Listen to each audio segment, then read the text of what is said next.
Alain Serre, j'étais enseignant, je suis auteur de littérature jeunesse et fondateur et directeur des éditions Rue du Monde.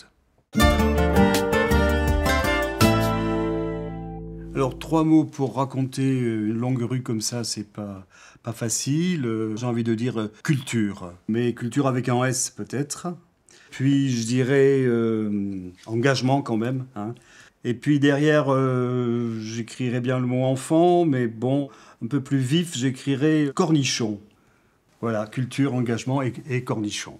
Le mot culture, c'est quelque chose que j'ai vraiment à cœur depuis longtemps, parce que en tant qu'enseignant, au départ, j'ai vraiment ressenti combien il y a un énorme manque dans le système éducatif et dans l'école dès le plus jeune âge. J'ai eu la chance d'enseigner à l'école maternelle, ce qui est un pur bonheur. Et si j'ai pu faire Rue du Monde, c'est aussi parce que je suis passé par ce chemin-là. Je crois que ce qui importe dans le mot culture, c'est pas les différences, on n'est pas dans des cases les uns à côté des autres. C'est un peu l'écart qu'il y a entre les uns et les autres, la distance, les modulations. Et dans ces variations, ces nuances, c'est la vie qui explose. Donc, je suis très attaché à cette manière de faire vivre les cultures pour faire vivre la culture et vivement que les enfants aient un droit d'accès équitable à la culture. Engagement, on vient de le dire un petit peu, il y a ces engagements-là, mais j'aime bien lier ces deux mots parce que dans les engagements sociaux de Rue du Monde contre le racisme, pour l'égalité filles-garçons, pour l'environnement, etc. L'engagement pour le droit à la culture, il est transversal. Quant aux cornichons, les cornichons, c'est un peu l'opposé des enfants que je projette un peu quand on fait nos livres. Les enfants serrés les uns à côté des autres dans leur bocal, qui se ressemblent tous. J'aspire à ce qu'on puisse contribuer modestement avec nos livres, ceux de Rue du Monde, qu'on réussisse à construire une enfance diversifiée, vivante, impertinente, originale, où chacun pense qu'il a complètement le droit et peut-être le devoir d'exister avec son originalité, sa créativité. Voilà, ça c'est l'autre mot créativité que j'aurais aimé rajouter, mais il n'en fallait que 3. Un livre de littérature jeunesse important pour vous. Voilà, c'est Apoutsiak, comme beaucoup de gens de ma génération sûrement.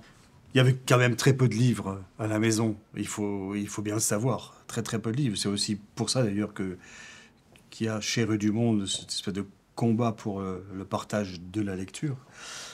Mais parmi ces rares livres, il y avait Apoutsiak.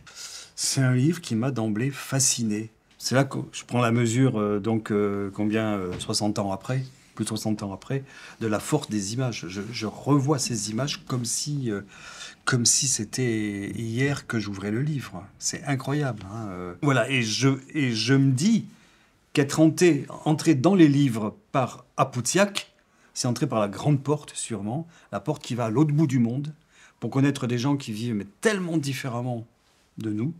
Et je me dis que peut-être qu'il y a une parenté avec cet Apoutsiak et cette Rue du Monde aujourd'hui. D'autant plus que, il y a un deuxième livre dans la boîte, c'est Le Voyage de Makoko. C'est mon livre de lecture.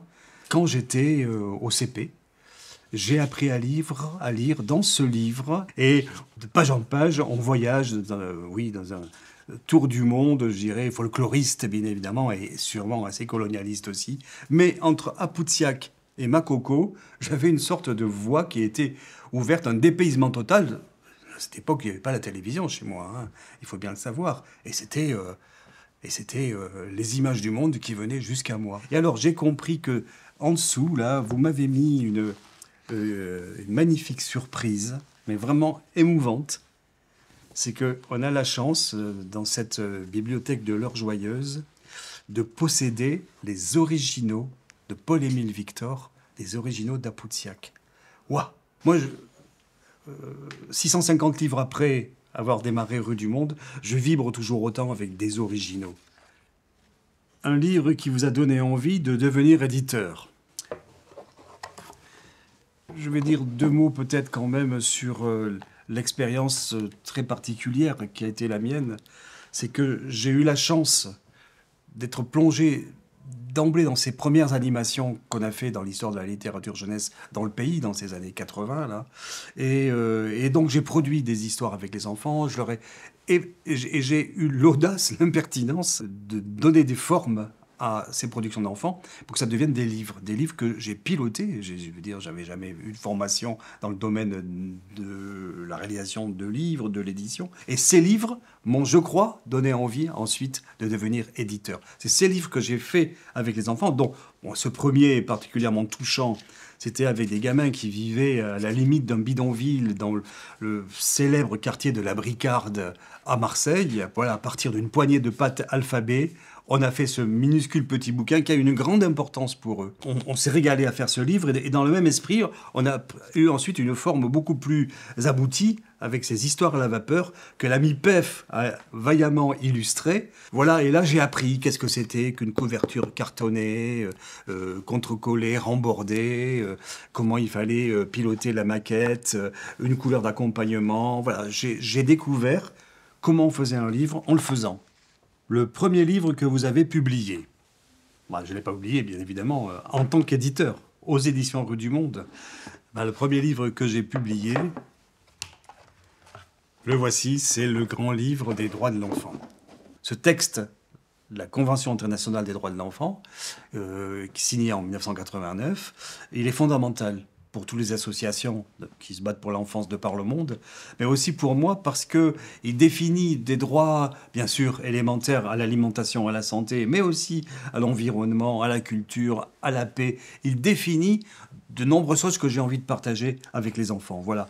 Ce livre-là, ça a été des grosses sueurs froides pour moi de le réaliser. Je vous passe tous les problèmes techniques qu'on a rencontrés. Toujours est-il qu'il a pu arriver un mardi soir, la veille de l'ouverture d'un salon de Montreuil de 1996, donc le premier salon de Rue du Monde, avec un stand d'1,50 m et un livre, le grand livre des droits de l'enfant.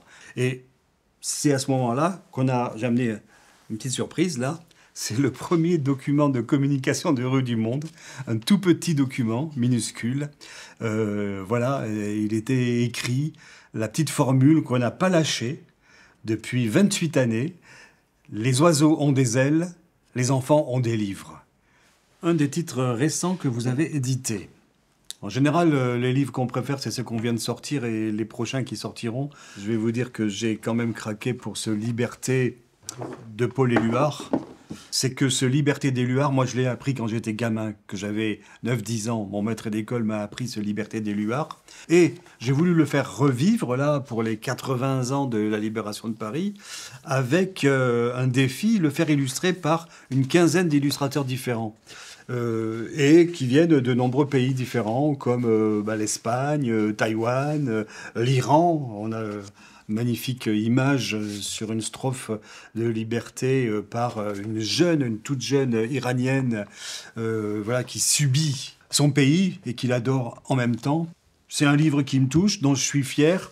Et pour partager un petit peu de mon plaisir à l'avoir publié, je vous ai apporté le dessin original qu'a fait Aurélia Fronti, qui a connu une mésaventure forte, mais qui dit des choses aussi, puisque malheureusement, Aurélia a renversé sur son dessin original son petit gobelet d'eau et elle a repris le combat pour sa liberté de créatrice en refaisant son image de cette manière-là. L'image d'Aurélia qui saigne, comme la liberté qui saigne, voilà, ça me touche et je suis content de partager ce petit secret du livre avec vous.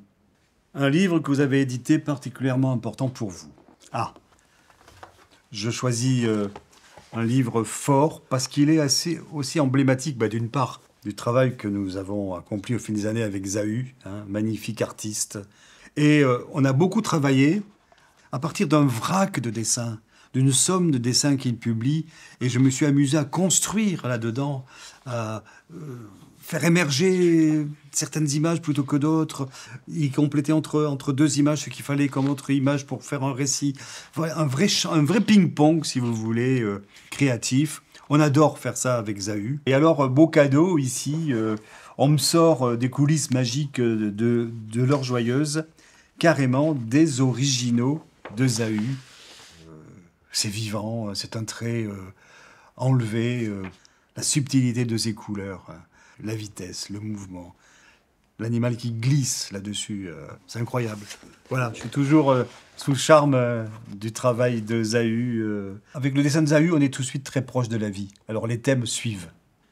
L'archive surprise choisie par l'heure joyeuse. Superbe, je reconnais tout de suite, bien évidemment, notre ami Laurent Courvoisier. On reconnaît tout de suite, bien sûr, sa patte, ses personnages, un peu tristes, un peu légers, aériens, une certaine gravité. Alors Laurent, c'est une grande histoire à Rue du Monde. On se complète merveilleusement. Je pense que je lui apporte les mots qu'il tait parce qu'il sait peindre et il m'apporte les images que je ne sais pas dessiner. Quel bonheur que de travailler avec Laurent. Voilà, il occupe une grande et belle place dans notre Rue du Monde parce qu'il y a sa peinture, mais il y a le bonhomme. Et moi, je crois beaucoup en cette humanité des créateurs. Ça compte pour moi pour faire cette Rue du Monde. Alors, dans les prochaines boîtes d'archives de Rue du Monde, j'espère qu'il y aura beaucoup de belles choses. Il va y avoir de la poésie qui va bien sûr arriver. Il va y avoir encore des contes, encore de l'histoire, ça compte pour moi, encore de beaux documentaires. Mais j'ai envie de rajouter un mais avec une virgule, quelques points de suspension, d'interrogation. Parce qu'il faut ne pas cacher dans ces ambiances merveilleuses que nous vivons, dans nos métiers un peu magiques, il faut bien le dire, qu'il y a aussi des réalités très fortes, économiques, et il ne faut pas cacher que c'est très difficile en ce moment. Beaucoup de monde partage des propos courants et communs sur la nécessité de la lecture, etc. Mais en même temps, c'est compliqué. Il n'y a jamais eu autant de beaux livres jeunesse qui sortent en France que maintenant, j'ai envie de dire. Et en même temps, chacun de ces livres se vend beaucoup moins bien qu'avant. On a une chance extraordinaire dans notre pays, c'est notre littérature jeunesse. Les gens ne le savent pas, la presse ne le voit pas suffisamment.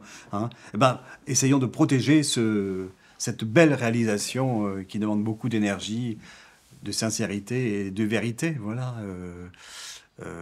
À nous tous de jouer pour que ça vive.